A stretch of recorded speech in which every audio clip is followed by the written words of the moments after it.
ಸಿದ್ದರಾಮಯ್ಯ ಏನು ಬಲಾಢ್ಯರ ಮನೆಗಳಿಗೆ ಓಟ್ ಹಾಕಬೇಡಿ ಅಂತ. ಮಲ್ಲಿಕಾರ್ಜುನ್ ಮಗ ಬಲಾಢ್ಯನೋ ಬಡವನವರು. ನಮ್ಮ ಅಭ್ಯರ್ಥಿ ಯಾರು? ಒಬ್ಬ ST ಸಮುದಾಯಕ್ಕೆ ಸೇರಿದಂತ ಸಾಮಾನ್ಯ ಕಾರ್ಯಕರ್ತ. ಅಂದ್ರೆ ಜನ ತೀರ್ಮಾನ ಮಾಡ್ತಾರೆ ದಾವಣಗೆರೆಯಲ್ಲಿ. ಬಲಾಢ್ಯ ವರ್ಸಸ್ ಸಾಮಾನ್ಯ ಕಾರ್ಯಕರ್ತ ಯಾರು ವೋಟ್ ಮಾಡಬೇಕು ಅನ್ನೋ ತೀರ್ಮಾನ ಆಗ್ತದೆ. ಇಲ್ಲಿ ಬಿಜೆಪಿಗೆ ಗೆಲ್ಲುವಂತ ಸ್ಪಷ್ಟ ಅವಕಾಶ ಇದೆ. ಬಾಗಲಕೋಟೆಯನ್ನು ಕೂಡ ಅಷ್ಟೇ. ಅಲ್ಲಿ ಒಬ್ಬ ಸರಳ ವ್ಯಕ್ತಿಗೆ ಕೊಟ್ಟಿದ್ರಿ. ಯಾವುದೇ ಅವ್ರ ಜೀವಮಾನದಲ್ಲಿ ಕರಪ್ಷನ್ ಅನ್ನೋದು ಅವ್ರ ಹತ್ರನೇ ಹೋಗಿಲ್ಲ.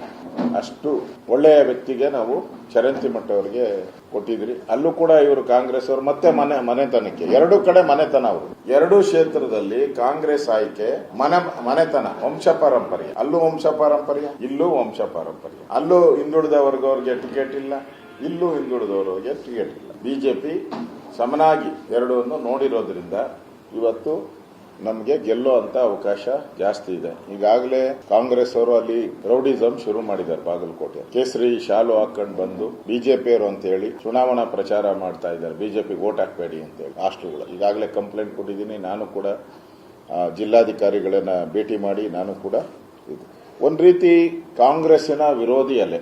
ಒಂದು ಗ್ಯಾರಂಟಿಗಳು ಸರಿಯಾಗಿ ತಲುಪ್ತಾ ಇಲ್ಲ, ಅದ್ರ ಬಗ್ಗೆನೂ ದ್ವೇಷ ಇದೆ ಅವರಿಗೆ. ಮತ್ತೆ ಗ್ಯಾರಂಟಿಯಲ್ಲೂ ಲೂಟಿ ಹೊಡಿತಾ ಇದ್ದಾರೆ.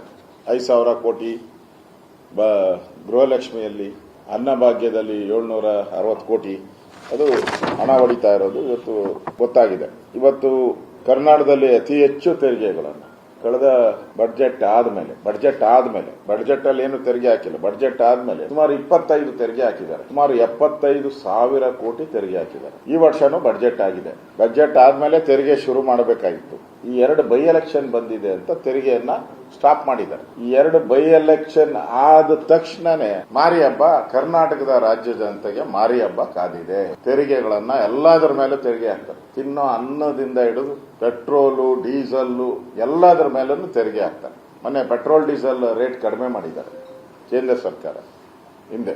ಈಗ ಇವರು ಕಾಂಗ್ರೆಸ್ ಸರ್ಕಾರ ಆ ಎಲ್ಲ ಯಾವ್ದಾವ್ದು ಕಡಿಮೆ ಆಗಿದೆಯೋ ಅದಕ್ಕೆಲ್ಲನೂ ಕೂಡ ತೆರಿಗೆ ಹಾಕುವಂತ ಕೆಲಸ ಮಾಡ್ತಾ ಇದ್ದಾರೆ. ಜನ ಕಾಂಗ್ರೆಸ್ಗೆ ಯಾಕೆ ವೋಟ್ ಹಾಕಬೇಕು ಅಂತ ಪ್ರಶ್ನೆ ಮಾಡ್ತಾ ಇದ್ದಾರೆ. ಒಂದು ರಸ್ತೆ ಇವರು ಪ್ರಾರಂಭ ಮಾಡಿಲ್ಲ, ಒಂದು ನೀರಾವರಿ ಯೋಜನೆ ಶುರು ಮಾಡಿಲ್ಲ, ಯಾವ ನೀರಾವರಿ ಯೋಜನೆ ಶುರು ಮಾಡಿಲ್ಲ. ಸರ್ಕಾರದಲ್ಲಿ ಸಂಬಳ ಕೊಡಕ್ಕೆ ದುಡ್ಡಿಲ್ಲ, ಸಂಬಳ ಕೊಡಕ್ಕೂ ದುಡ್ಡಿಲ್ಲ.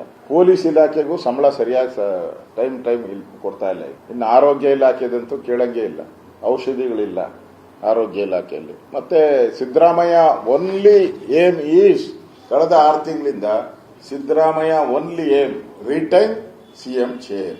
DK Shivakumar only aim gain CM chair. ಇಷ್ಟೇ. ರಾಜ್ಯದಲ್ಲಿ ಆಡಳಿತ ಅಂತೂ ಕುಸಿದೋಗಿದೆ. ಒಂದು ರೀತಿ ಕೋಮಾ ಸ್ಟೇಜ್ಗೆ ಹೋಗಿದೆ. ಇವತ್ತು ಸೋಲಿನ ಭಯದಿಂದ ಸಿದ್ದರಾಮಯ್ಯ ಕೇರಳಕ್ಕೆ ಹೋಗಿದ್ದವರು ಓಡ್ ಬಂದಿದ್ದಾರೆ. ಅದು ಜನರಲ್ ಎಲೆಕ್ಷನ್, ಇಡೀ ಸ್ಟೇಟಿಗೆ ನಡೀತಾ ಇರುವಂತ ಎಲೆಕ್ಷನ್. ತಮಿಳುನಾಡಲ್ಲಿ ಇಡೀ ಸ್ಟೇಟಿಗೆ ನಡೀತಾ ಇರುವಂತ ಎಲೆಕ್ಷನ್. ಇದು ಬೈ ಎಲೆಕ್ಷನ್. 2 ಕ್ಷೇತ್ರ, ಅಲ್ಲಿ 106 ಕ್ಷೇತ್ರ.